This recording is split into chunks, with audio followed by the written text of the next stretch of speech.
Kita membahas satu tema yaitu narasi Injil dan ciptaan baru. Sebenarnya judulnya berakar dalam Kristus dan kitab suci. Tapi karena dasar saya orangnya iseng, saya akan mengganti jadi kokoh dalam Kristus dan Alkitab. Kenapa saya menggantinya? Kita akan bersama-sama melihatnya. Tapi sebelumnya saya mau cerita terlebih dahulu ya. Bapak Ibu di sini pasti tahu bahwa saya sudah punya anak kan? Itu kan ya. Yang grup hamba Tuhan pacar dilarang komentar ya. Yang pasti majelis jemaat pasti tahu bahwa saya sudah punya anak itu. Anak saya berusia 5 tahun itu ya. Usianya 5 tahun. Dan biasanya kalau anak usia 5 tahun itu pasti ada perkembangannya itu kan ya. Kalau dari 0 sampai 2 tahun biasanya ASI itu kan ya. Minumnya ASI ya, air susu ibu. Kemudian kalau setelah umur 2 sampai umur 5 kan tidak mungkin minum ASI kan. Kira-kira gimana caranya dia bertumbuh? Ayo. Gampang kan? Gimana caranya bertumbuh kalau tidak pakai ASI? Pakai nasi putih itu kan. Ada lapjong, terus ada fuyung hai gitu kan. Terus ada susu, terus ada probiotik gitu kan. Terus ada imun pad. Hafal kan saya? Ya itulah. Ya itulah gitu ya, dari umur 2 tahun sampai 5 tahun itu dia bertumbuh dengan cara makan, minum susu gitu kan ya, terus probiotik dan sebagainya itu kan ya. Itu pertumbuhan atau saya pakai istilah kokoh gitu ya, kokoh secara fisik gitu kan ya. Bukan berarti kalau sudah melakukan itu semua, sudah makan, sudah minum susu, terus sudah minum vitamin, probiotik dan sebagainya, dia tidak sakit kan? Pasti sakit. Lah buktinya tadi dia sempat demam itu kan ya. Ya itulah manusia.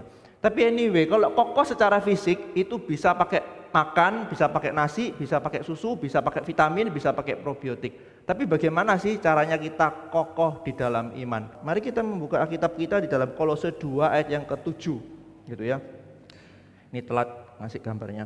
Kolose 2 ayat yang ke-7. Tadi sudah kita bacakan bersamanya. Kolose 2 ayat yang ke-7, kita akan coba baca bersama-sama sekali lagi. 1, 2, 3. Hendaklah kamu berakar di dalam Dia dan dibangun di atas Dia. Hendaklah kamu bertambah teguh di dalam iman sebagaimana telah diajarkan kepadamu, dan hendaklah hatimu melimpah dengan syukur. Ada berapa kata kerja di ayat ini? Sudah dikasih contekan masalahnya ya.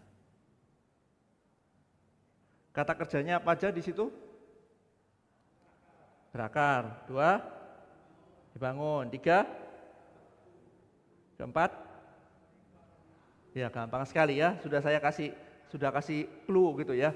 Ada 4 kata kerja. Yang pertama adalah berakar, dibangun, bertambah teguh, melimpah dengan syukur. Menariknya adalah kalau kita melihat kata kerja yang pertama yaitu berakar. Kenapa tadi saya mengubah subtemanya bukan berakar di dalam Kristus, tetapi kokoh atau diteguhkan dalam Kristus. Karena sebenarnya kata Yunani berakar di situ, tidak perlu saya sebutkan kata Yunaninya ya, nanti Bapak Ibu pusing semua.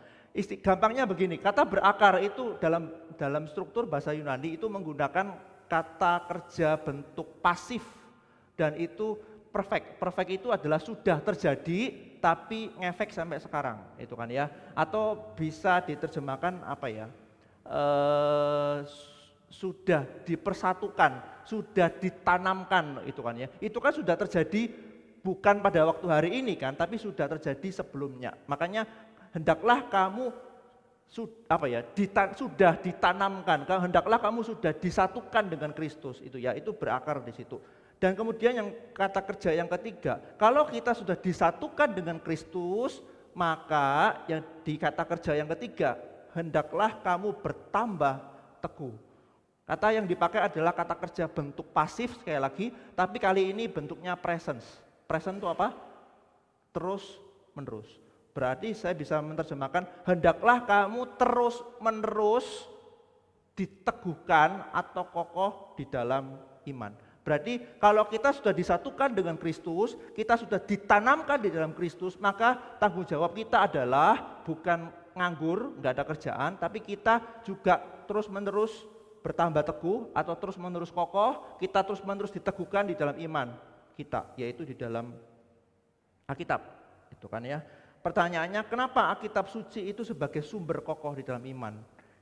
Kita membaca 2 Timotius 3 ayat yang ke-16. Minta tolong Bro Heri untuk membacakannya. 2 Timotius 3:16. Seluruh kitab suci diilhamkan Allah dan bermanfaat untuk mengajar, untuk menyatakan kesalahan, untuk memperbaiki kelakuan, dan untuk mendidik orang dalam kebenaran. Mungkin agak sedikit berbeda ya dengan terjemahan baru yang pertama. Kalau terjemahan baru yang pertama segala tulisan yang diilhamkan Allah. Tapi kalau di dalam terjemahan baru yang kedua, seluruh kitab suci, ada perubahan sedikit. Tapi anyway istilahnya sama. Semua Alkitab, seluruh kitab suci diilhamkan oleh Allah. Pernah dengar kata ilham tidak? Terima kasih jawabannya. Ilham itu kalau Ilham itu kalau menggunakan agak bahasa sedikit teologis ya, itu sebenarnya yang lebih tepat adalah inspirasi, bukan inspirasi. Ilham itu bukan inspirasi tapi ekspirasi. R.C. Sproul itu bilangnya diilhamkan Allah berarti Allah itu ngembuskan napas gitu kan ya. Tidak perlu dipraktekkan nanti Pak Shen Leong pingsan gitu kan ya. Saya mengembuskan napas, Allah menghembuskan nafasnya, baru muncul Alkitab. Itu namanya ekspirasi, bukan inspirasi. Kalau seluruh Alkitab, seluruh kitab suci diilhamkan oleh Allah, maka kitab suci itu berasal dari Allah. Kalau dia berasal dari Allah berarti dia berotoritas.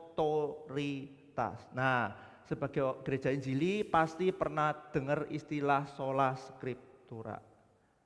Artinya apa? Ko Franky? Kembali ke Alkitab. Saya memberikan opsi 2 ya. Sola scriptura itu apakah yang pertama artinya Alkitab adalah satu-satunya otoritas ataukah Alkitab otoritas tertinggi? Pilihannya kedua. Kosugi. Yang kedua, wah luar biasa, benar. Yang kedua ya, Alkitab sola scriptura itu artinya Alkitab bukan satu-satunya otoritas, tetapi Alkitab adalah otoritas tertinggi, itu ya.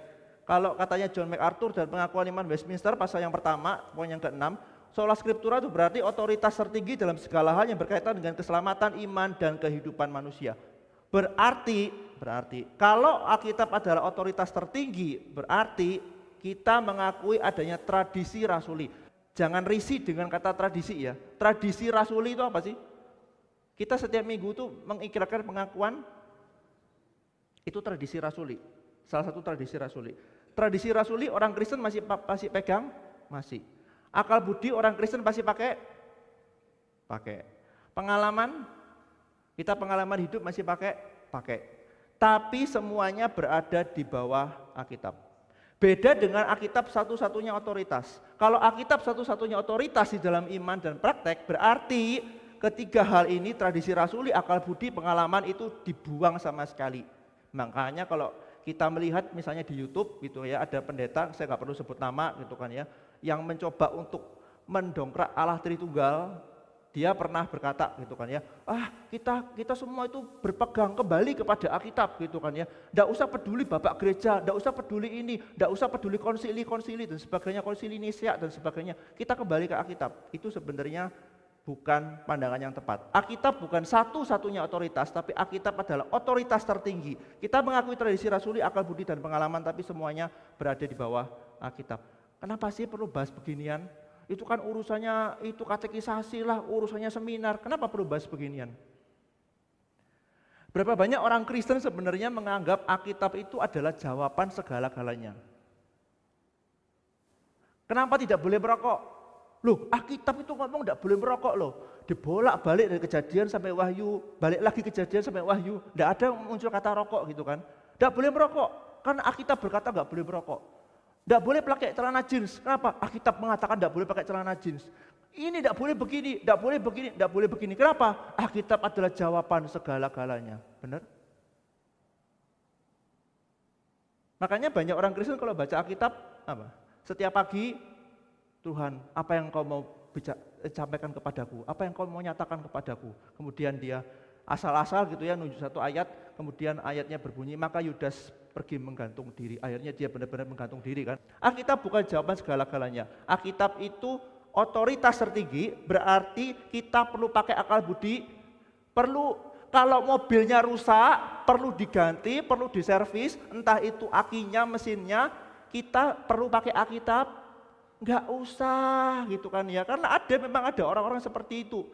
sedikit-sedikit tunggu apa kata Tuhan, sedikit-sedikit tunggu kata Tuhan gitu kan ya. Sudah tahu mobilnya rusak, tunggu kata Tuhan. HP-nya rusak, tunggu kata Tuhan. Perlu ganti HP enggak? Perlu ganti mobil enggak? Perlu ganti mesin dan sebagainya.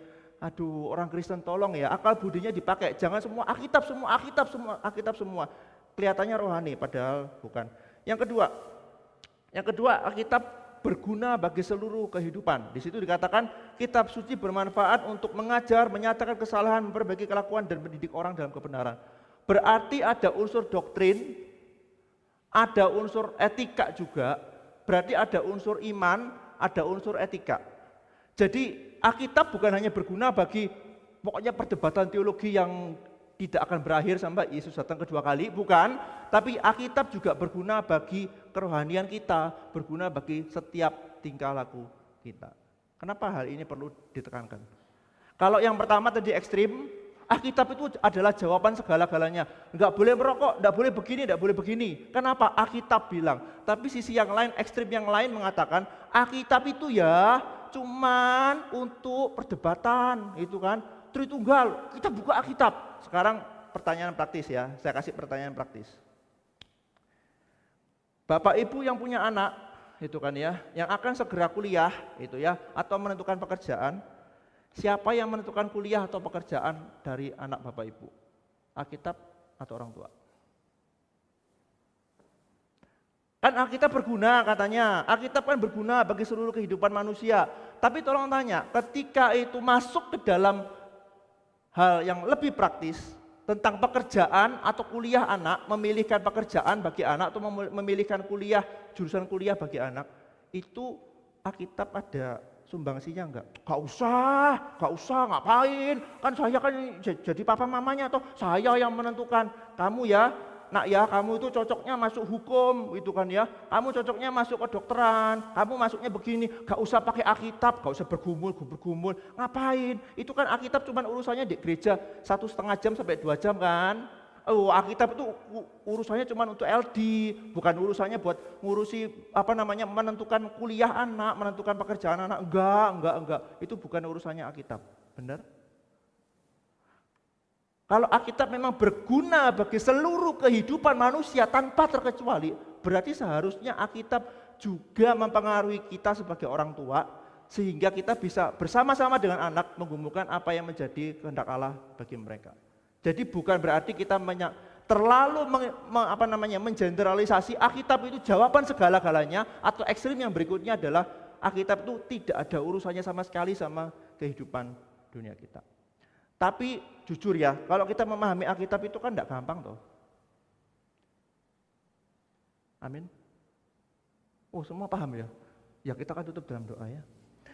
Kita memahami Alkitab itu kan tidak gampang, pasti ada kesulitan-kesulitan tersendiri. Kita menemukan ada satu ayat, kita bingungnya setengah mati gitu kan ya, kita menggaruk kepala yang tidak gatal. Ini artinya apa dan sebagainya. Nah, bagaimana cara kita bisa kokoh di dalam Alkitab dengan cara memahami dan menerapkannya, gitu ya. Tapi sebelumnya saya mau klarifikasi dulu apa artinya memahami atau menafsirkan Alkitab. Kenapa saya perlu klarifikasi? Karena kalau di Indonesia netizen 62 gitu ya, tahu ya netizen 62 itu maksudnya apa, netizen Indonesia gitu ya. Di media sosial itu sukanya komentar gitu kan ya. Alkitab tuh ngapain ditafsirkan? Alkitab tuh dibaca aja. Kalau Alkitab ditafsirkan tuh banyak kan, banyak doktrinya kan, ada Calvinis, ada Arminian, ada karismatik, ada Injili, ada apa. Sudah, Alkitab itu enggak usah ditafsirkan, dibaca aja. Bisa? Apakah Alkitab hanya dibaca kemudian langsung mudeng gitu? Apa kita nggak perlu memahami, kita nggak perlu menafsirkan Alkitab? Coba saya mengajak Bapak Ibu untuk melihat gambar ini. Kalau Bapak Ibu melihat gambar ini di jalan, itu ya, di pinggir jalan, kira-kira arti Bapak Ibu menafsirkan enggak? Pastilah, enggak ada ceritanya Bapak Ibu. Oh bagus ya, huruf P-nya ya, apalagi dicoret merah, kan enggak ngangguran toh. Ketika Bapak Ibu membaca rambu ini, berarti Bapak Ibu sedang menafsirkan, oh ini artinya dilarang parkir. Kalau Bapak Ibu pergi ke luar kota, itu ya, Bapak Ibu mencari gereja dan kemudian ketemu logo ini. Apakah Bapak Ibu langsung menghentikan mobil Bapak Ibu di pinggir jalan, kemudian siap-siap beribadah di bawah rambu ini, biru ini? Ya enggak kan? Bapak Ibu kan pasti menafsirkan kan? Bapak Ibu menafsirkan, oh berarti di sekitar jalan ini ada gereja. Cari gereja yang di sekitar rambu itu. Tapi bukan Bapak Ibu langsung minggirkan mobil, langsung beribadah di bawah rambu ini kan? Berarti Bapak Ibu pasti menafsirkan kan? Masalahnya kita bisa nggak menafsirkan dengan tepat atau tidak. Itu ya. Saya akan coba meringkas prinsip menjadi 4 gitu kan ya. Karena ini sudah malam dan perut kita sedang bergejolak, saya akan menyingkatnya menjadi pasta. Loh, enak toh pasta. Yang pertama adalah pahami konteksnya, itu ya. Kedua, selidiki teksnya. 3, temukan maknanya, dan keempat, aplikasikan. Gampang kan? Ya, besok ujian. Pertama adalah pahami konteksnya. Pahami konteksnya, kedua selidiki teksnya, ketiga temukan maknanya, dan keempat aplikasikan. Saya mau tanya.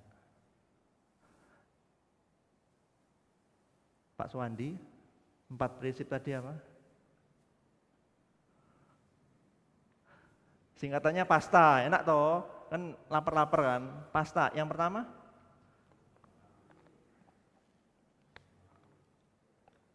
Pahami? Yaitu apa? Pahami konteks. Yang kedua, dibantu Pak Wahyu.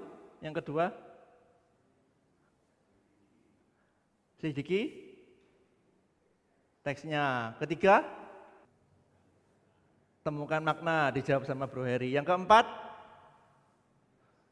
aplikasikan. Oke, lulus semua ya berarti ya. Gampang kok ya, pasta. Menghafalnya gampang, tapi yang memahaminya susah. Pahami konteksnya, selidiki teksnya, temukan maknanya, dan keempat aplikasikan. Yang pertama, pahami konteks. Setiap kita baca apapun pasti ada konteksnya, benar? Baca koran, itu kan ya, baca surat kabar, nggak ada ceritanya, nggak ada konteks itu nggak ada, itu kan. Kita baca pembunuhan, gitu kan, pembunuhan berantai. Kemudian kita tidak kita langsung pokoknya saya suka aku lah aku mau baca tengahnya aja, kesuwen baca di bagian depan itu, enak bagian tengah aja, cepet gitu, nggak bisa kan. Kalau kita baca koran, kita baca berita di internet, kita pasti baca dari awal sampai akhir, itu namanya konteks. Nah sama, di dalam Alkitab itu sebenarnya ada 2 konteks yang perlu kita pelajari. Yang pertama adalah konteks sejarah. Contoh kalau kita membaca Kisah Para Rasul 2, coba kita membuka Alkitab kita, Kisah Para Rasul 2 ayat 41 sampai ke 47. Kita merasakan biasa-biasa aja enggak di situ? Kisah Para Rasul 2 itu adalah teks renungan kita tanggal 5 Mei ya di kebaktian umum, semoga tidak ada yang lupa. Kisah Para Rasul 2 41 sampai 47. Ketika di situ dikatakan mereka semua berkumpul, kira-kira ada efeknya enggak buat kita? Ya biasa aja, berkumpul ya biasa atau kayak kita di sini berkumpul, apa sih signifikansinya? Nah, kalau kita melihat di dalam Kisah Para Rasul 2, ketika Pentakosta selesai, ada Roh Kudus dicurahkan, di situ kita melihat jemaat mula-mula itu ada orang Yahudi yang pertama, dan yang kedua orang non-Yahudi atau orang Yunani atau orang kafir gitu ya, disebutnya Gentiles gitu ya. Dan orang Yahudi sama non-Yahudi itu sedang jong. Ngerti jong ya Bapak Ibu ya. Jong itu benar-benar bukan sekedar berselisih, tapi benar-benar tidak mau bersentuhan sama sekali. Orang Yahudi kalau keluar dari rumahnya gitu ya, pergi senggolan sama orang non-Yahudi, langsung merasa diri najis. Cepat-cepat pulang cuci tangan. Nah itu kan, jadi benar-benar mereka tuh jong. Ketika Pentakosta terjadi, ketika Roh Kudus dicurahkan, dan kemudian gereja mula-mula pertama terbentuk, mereka berkumpul. Menarik enggak? Orang yang dulunya terpisah, orang yang dulunya jiong, kemudian tiba-tiba dipersatukan oleh Roh Kudus di dalam gereja mula-mula. Itu namanya konteks sejarah. Kalau kita tidak ngerti konteks sejarah, maka kita nggak ngerti. Ya biasa aja, berkumpul apa untungnya sih, apa pentingnya. Tapi kalau kita ngerti sejarah, pada waktu itu orang Yahudi sama orang non-Yahudi sedang jiong. Nah, kita baru paham, oh alah, Yunaninya tuh tiba kayak gitu. Nah, itu kan kita perlu konteks sejarah. Yang kedua, konteks sastra. Sastra tidak usah terlalu ribet-ribet ya. Konteks sastra. Tadi saya sudah bilang kalau baca koran ada paragraf-paragrafnya kan. Paragraf 1, 2, 3, 4, 5. Kalau Bapak Ibu hanya mengambil paragraf terakhir, Kira-kira nyambung enggak? Kesuwen iki cek panjangnya sih sampai bersambung ke halaman 5. Halah kesuwen. Wis halaman 5 aja lah tak baca gitu. Kira-kira ngefek enggak? Iki sapa iki sing dimaksud iki? Gak ngerti aku. Nah, makanya kita perlu konteks sastra. Berarti kita perlu baca bukan hanya halaman 5, bukan hanya yang terakhir, tapi kita perlu belajar sebelum-sebelumnya itu siapa. Contoh ya, misalnya saya kasih contoh, Pak Franky sama Pak Anton itu ya. Ini sebuah cerita yang entah di mana gitu ya. Pak Franky dan Pak Anton setelah dari kebaktian doa pergi ke sebuah mall. Mereka sedang menonton bioskop. Mereka akhirnya pulang jam 10 malam dan mereka sampai di rumah. Kemudian Bapak Ibu membaca berita itu, tapi cuman kalimat keempat apa kelima. Nyambung? Mereka menonton bioskop. Sopo mereka iki yo? Mereka kok sopo yo mereka? Gampang lah, mereka itu bisa Denny dan Harry, itu kan bisa. Pak Eben dan Pak Sugiono, Pak ini bisa. Pak Sukardi sama Kevin Nyoto kan bisa. Mereka kan banyak, enggak kan? Kita tahu mereka dari mana? Kita tahu mereka ketika kita baca kalimat sebelumnya, bukan?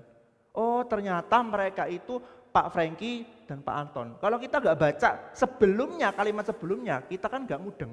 Kita kan nggak ngerti. Nah sama, ketika kita membaca Alkitab, kita juga perlu membaca ayat sebelumnya maupun pasal sebelumnya. Contoh, Kisah Para Rasul 2:41. Orang-orang yang menerima perkataannya itu, ayo, perkataannya itu apa? Perkataannya itu tuh perkataannya siapa? Enggak loh. Bukan perkataan Yesus loh. Baca ayat 14 sampai 40 kan, khotbahnya Petrus. Ya kan, kalau kita enggak ngerti, kita enggak baca sebelumnya. Perkataan siapa? Ya perkataannya Yesus. Padahal sebenarnya kan enggak. Perkataannya adalah khotbahnya Petrus pada waktu Pentakosta kan. Kita harus memahami konteks sebelumnya. Ayat sebelumnya bicara seperti apa. Yang kedua, selidiki teks. Tadi konteks itu gambarannya dalamnya, ada luarnya, itu konteksnya, itu kan ya. Selidiki teks itu berarti kita masuk pakai mikroskop, kita menyelidiki sampai kedalamannya. Jadi Kisah Para Rasul 2:41 sampai 47 itu teks kita, konteksnya adalah keseluruhan dari Kisah Para Rasul. Kita langsung masuk ke dalam teksnya itu sendiri. Kisah Para Rasul 2:41 sampai 47.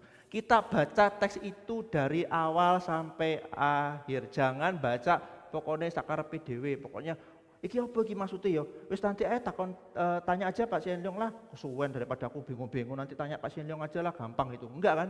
Kita selidiki teks, jangan cepet-cepet ketika kita baca Alkitab ada satu ayat Alkitab yang kita bingung, jangan langsung ditinggal. Wis nanti lah tunggu Yesus datang kedua kali lah baru tanya. Enggak, kita baca sampai selesai. Yang berikutnya adalah temukan maknanya. Masih ingat ya yang pertama tadi apa?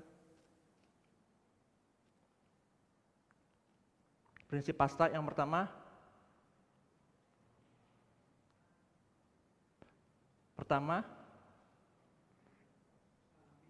pahami konteksnya. Yang kedua sudah ada di situ ya, selidiki teks. Yang ketiga adalah temukan maknanya. Ini yang perlu kita pelajari bersama. Alkitab ditulis bagi orang Kristen di abad ini, tetapi pertama-tama ditulis kepada para pembaca mula-mula. Pikiran kita ketika kita membaca Alkitab jangan langsung, Tuhan engkau mau apa bagi aku? Ini ibu-ibu baca gitu kan ya.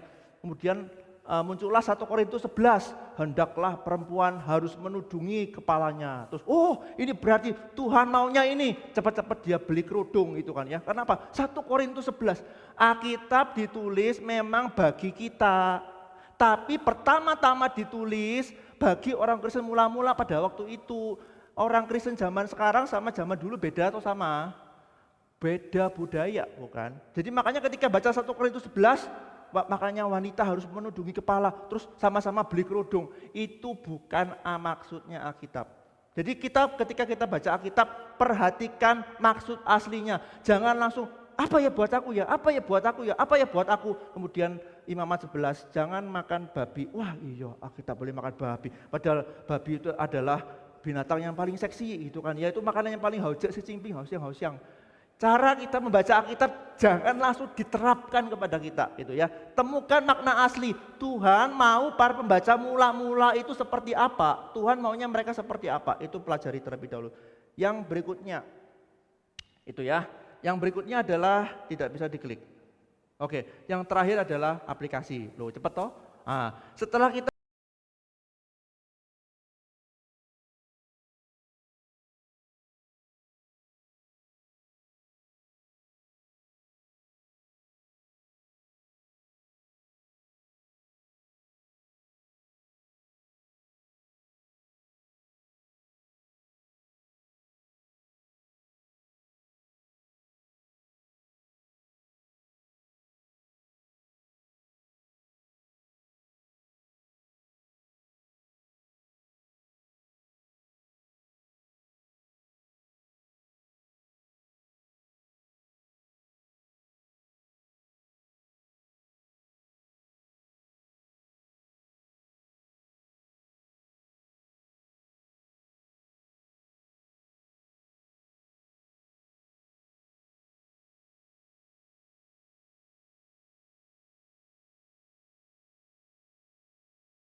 Musa gitu kan ya, bayi Musa dilarutkan ke dalam sungai, kemudian ditemukan oleh putri Raja Firaun, kemudian kita mengaitkan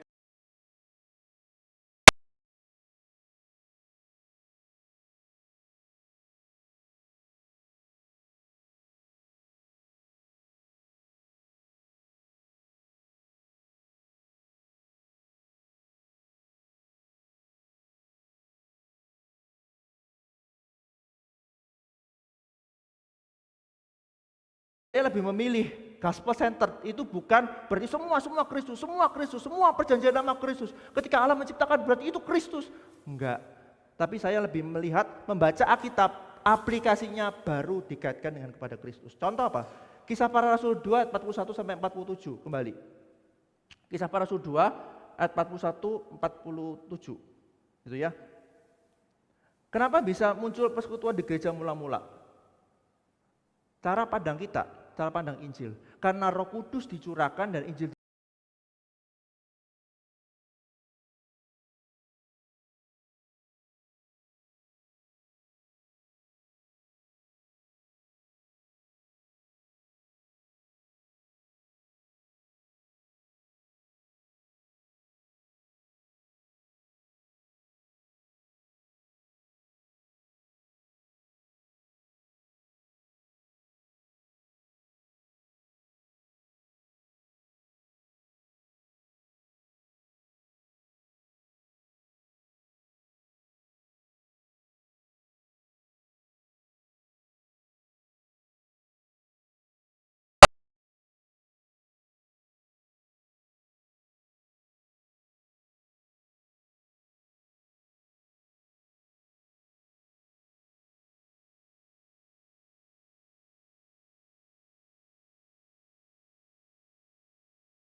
itu cukup memperlengkapi juga ya. Yang kedua, yang lebih suka belajar lagi ada Alkitab edisi studi dari LAI, itu yang bahasa Indonesia. Kalau yang bahasa Inggris ESV Study Bible. Kalau mau beli buku silakan Alkitab edisi studi itu dari LAI punya, ESV Study Bible itu bahasa Inggris.